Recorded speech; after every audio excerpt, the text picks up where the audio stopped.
जय श्री विश्वकर्मा। जय श्री राम। साथियों, इला देवी जो भगवान श्री विश्वकर्मा की परम भक्ता थी, उसको दुष्ट राक्षस गिद्धमुख अपहरण करके ले जाता है। इला देवी को दुष्ट राक्षस गिद्धमुख उठाकर ले जाता है और अपनी गुफा में कैद कर लेता है। तब इला देवी भगवान श्री विश्वकर्मा को याद करती है और उनके मंत्र का जाप करती है, और भगवान उसकी करुण पुकार सुनकर, इला देवी की करुण पुकार सुनकर आते हैं। भगवान विश्वकर्मा इला देवी की करुण पुकार सुनकर गिद्धमुख की गुफा में आते हैं। भगवान वास्तु पुरुष को साथ लेकर आए हैं। वास्तु पुरुष को भगवान ने आज्ञा दी है कि इस दुष्ट राक्षस गिद्धमुख को कैद कर लो, इसे बंदी बना लो। और वास्तु पुरुष उस दुष्ट राक्षस गिद्धमुख को बंदी बना लेते हैं, उससे युद्ध करते हैं, उसे बंदी बना लेते हैं और बंदी बनाकर प्रभु के सामने लेकर आते हैं। जब वासुदेव असुर गिद्धमुख को बंदी बनाकर लाते हैं तो उस असुर की पत्नी गिद्धतारा भगवान के चरणों में गिर जाती है, रोने लगती है, गिड़गिड़ाने लगती है और अपने पति गिद्धमुख के प्राणों का दान मांगती है। तब भगवान विश्वकर्मा उस राक्षस गिद्धमुख को प्राणों का दान तो दे देते हैं, परंतु वास्तु पुरुष को कहते हैं कि इस दुष्ट ने एक पतिव्रता स्त्री पर बुरी नजर डाली है, इसकी दोनों आंखें फोड़ दो। भगवान कहते हैं कि इस दुष्ट राक्षस ने एक पतिव्रता स्त्री का अपहरण करके बहुत बड़ा अपराध किया है, जो कदापि क्षमा के योग्य नहीं है। इसके लिए तो मृत्यु दंड भी कम है, परंतु इसकी पत्नी गिद्धतारा हमारी शरण में है, इसलिए इसे मृत्यु दंड ना देकर इस दुष्ट की दोनों आंखें फोड़कर इसे अंधा कर दो, इसे दृष्टिहीन कर दो और इसे तड़पने के लिए छोड़ दो, क्योंकि इसने अपनी दृष्टि से सर्वप्रथम अपराध किया है। इसने एक पतिव्रता स्त्री पर कुदृष्टि डाली है। तब भगवान की आज्ञा पाकर वासुदेव असुर गिद्धमुख की दोनों आंखें फोड़ देते हैं और उसे अंधा कर देते हैं, तड़पने के लिए छोड़ देते हैं। साथियों, भगवान विश्वकर्मा कर्म के देव हैं। जो जैसा कर्म करेगा उसको वैसा ही फल देंगे। जो सत्कर्म करेगा उसको फल मिलेगा और जो दुष्कर्म करेगा उसे दंड मिलेगा। कर्म के देवता भगवान विश्वकर्मा ही हैं। जो प्राणी जैसा कर्म करता है उसको उसके कर्मों के अनुसार ही फल व दंड मिलता है। यहां पर असुर गिद्धमुख ने इला देवी पर कुदृष्टि डाली थी, इसलिए उसकी दोनों आंखें फोड़ दी गई थी। जब वासुदेव उस असुर की दोनों आंखें फोड़ देते हैं तब वह तड़पने लगता है, वह रोने लगता है, गिड़गिड़ाने लगता है और भगवान श्री विश्वकर्मा से क्षमा याचना करने लगता है। अब उसकी वासना खत्म हो गई थी, अब उसकी वासना मिट चुकी थी। इंसान की दृष्टि ही वासना का द्वार होती है। इंसान सर्वप्रथम दृष्टि से ही पाप करता है। यह इंसान की दृष्टि ही वासना का द्वार होती है। जब उसके पास, असुर के पास कोई दृष्टि नहीं रही तो उसकी वासना समाप्त हो गई थी। जो प्राणी दृष्टि विहीन होते हैं उनके मन तक वासना का जाना संभव नहीं होता। अब वह असुर रोता है, बिलखता है और पश्चाताप करता हुआ भगवान के चरणों में गिर जाता है, भगवान से क्षमा याचना करने लगता है। तब भगवान उस असुर को क्षमा कर देते हैं। वह राक्षस कहता है कि हे प्रभु, मैंने आपका बड़ा अपराध किया है, मेरा जो अपराध है वह क्षमा के योग्य तो नहीं है, परंतु अब मैं आपकी शरण में हूं, आप कृपया मुझे क्षमा कर दीजिए। आज के बाद मैं कोई भी गलत कार्य नहीं करूंगा, आज से आप मुझे अपनी शरण में ले लीजिए। परंतु कहते हैं कि भगवान भक्त वत्सल हैं, वह अपनी शरण में आए हुए भक्तों पर कृपा करते हैं, चाहे कोई दुष्ट हो, पापी हो या दुराचारी हो। जब वह भगवान की शरण में आ जाता है तो भगवान की उस पर कृपा होती है।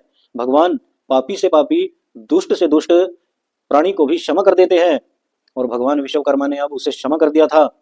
भगवान विश्वकर्मा उस राक्षस गिद्धमुख को क्षमा कर देते हैं। उस असुर गिद्धमुख की पत्नी गिद्धतारा और वह असुर स्वयं अब भगवान की शरण में आते हैं, भगवान से क्षमा याचना करने लगते हैं। तो भक्त वत्सल भगवान उसे क्षमा कर देते हैं और उस पर कृपा करते हैं। भगवान वासुदेव को बुलाते हैं और कहते हैं कि हे वास्तु पुरुष, तुम्हारे पास जो 16 आंखें हैं उनमें से 2 आंखें इस गिद्धमुख को दान दे दो, इसकी दृष्टि इसको वापस मिल जाएगी। तब भगवान की आज्ञा पाकर वास्तु पुरुष उसे अपनी 2 आंखों का दान दे देता है। उस गिद्धमुख को 2 आंखें दान में दे देता है। अब गिद्धमुख को सब दिखाई देने लगता है और वह भगवान से करुण पुकार करता है और भगवान से कहता है कि हे प्रभु, आज के बाद आप मुझे अपनी शरण में रख लीजिए। मैं आपकी शरण छोड़कर कहीं जाना नहीं चाहता। मैं सदा सदा ही आपकी शरण में रहूंगा, आपका भक्त बनकर रहूंगा। और भगवान की उस राक्षस गिद्धमुख व उसकी पत्नी पर कृपा हो जाती है और भगवान उसको भी अपनी शरण में ले लेते हैं। राक्षस गिद्धमुख बार बार भगवान को निहारता है और उनसे कहता है कि हे प्रभु, आप करुणा के सागर हैं, आप दया निधान हैं, आप अपने भक्तों पर, अपनी शरण में आए हुए लोगों पर कृपा करते हैं, आप दया के सागर हैं। आज से मैं और मेरी पत्नी व मेरा सारा परिवार आपकी ही शरण में रहेगा। आप हमें अपनी शरण में रख लीजिए। और भगवान श्री विश्वकर्मा की उन पर कृपा हो जाती है और वह भगवान की शरण में आ जाते हैं। भगवान का प्राकट्य हुआ था गिद्धमुख की गुफा में, जहां पर ईला देवी उस गिद्धमुख की गुफा में कैद थी। जब भगवान का प्राकट्य गिद्धमुख की गुफा में होता है तो ईला देवी की सारी बेड़ियां टूट जाती हैं और वह स्वतंत्र हो जाती है और वह करुण भरे आंसू भरकर भगवान की शरण में आती है, भगवान को प्रणाम करती है और उनका गुणगान करती है। इस प्रकार ईला देवी व इलाचल पर भगवान की कृपा होती है। और जब भगवान के आने की खबर किसी प्रकार इलाचल को मिलती है तो इलाचल भी वहां आ जाता है।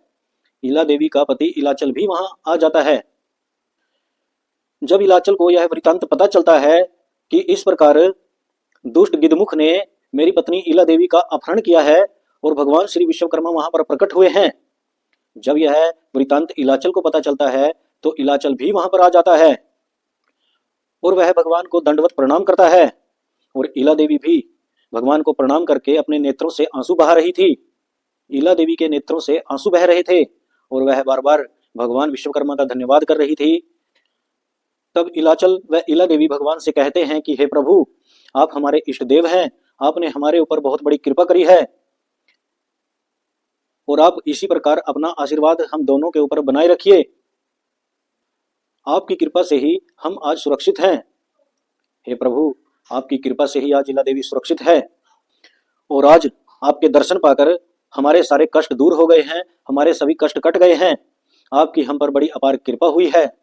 हे प्रभु, हे करुणानिधान, आपने हम पर बड़ी कृपा करी है। अब आप हमारे निवास स्थान पर पधारने का कष्ट करें। आप हमारे निवास स्थान पर पधारें, आपकी बड़ी कृपा होगी। तब भगवान ईला देवी व इलाचल की भक्ति, प्रेम व आत्म समर्पण से प्रसन्न होकर कहते हैं कि हे ईला देवी, मैंने आपको अपनी मानस पुत्री माना है, मैं आपके निवास स्थान पर अवश्य आऊंगा। और फिर भगवान श्री विश्वकर्मा वास्तु पुरुष को लेकर ईला देवी व इलाचल के साथ उनके स्थान पर जाने के लिए तैयार होते हैं। मंद मंद हवाएं चलती हैं, अमृत वर्षा होती है और आकाश से पुष्पों की वर्षा होने लगती है। सभी और आनंद छा जाता है। नगर के सभी लोग भगवान के स्वागत के लिए आते हैं और भगवान को आदर पूर्वक इलाचल पर लेकर जाते हैं। चारों ओर आनंद छा जाता है। वासुदेव भगवान के वाहन के साथ साथ चलते हैं। इलाचल भगवान के लिए रथ की व्यवस्था करते हैं और भगवान को रथ पर बिठाते हैं। भगवान श्री विश्वकर्मा रथ पर बैठकर चलते हैं और सभी उनके साथ साथ चलने लगते हैं। सभी आदर पूर्वक उनको अपने साथ इलाचल पर्वत पर लेकर जाते हैं। सभी नगर की स्त्रियां मंगल गान गा रही हैं और जब सभी ऋषि मुनियों को पता चलता है तो सभी ऋषि मुनि वहां आ जाते हैं। सभी नागलोक के नाग आते हैं, किन्नर गंधर्व आते हैं और भगवान को आदर पूर्वक लेकर साथ साथ चलते हैं। बड़ी ही दिव्य शोभा निकलती है और जहां जहां भगवान की शोभा यात्रा निकलती है वहां पर पुष्प बिछा दिए जाते हैं, फूलों की वर्षा की जाती है, मंगल गान गाए जाते हैं और सभी ने प्रभु के दिव्य दर्शन किए हैं।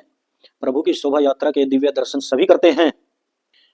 भगवान विश्वकर्मा का यही अवतार भुवन विश्वकर्मा कहलाया गया है।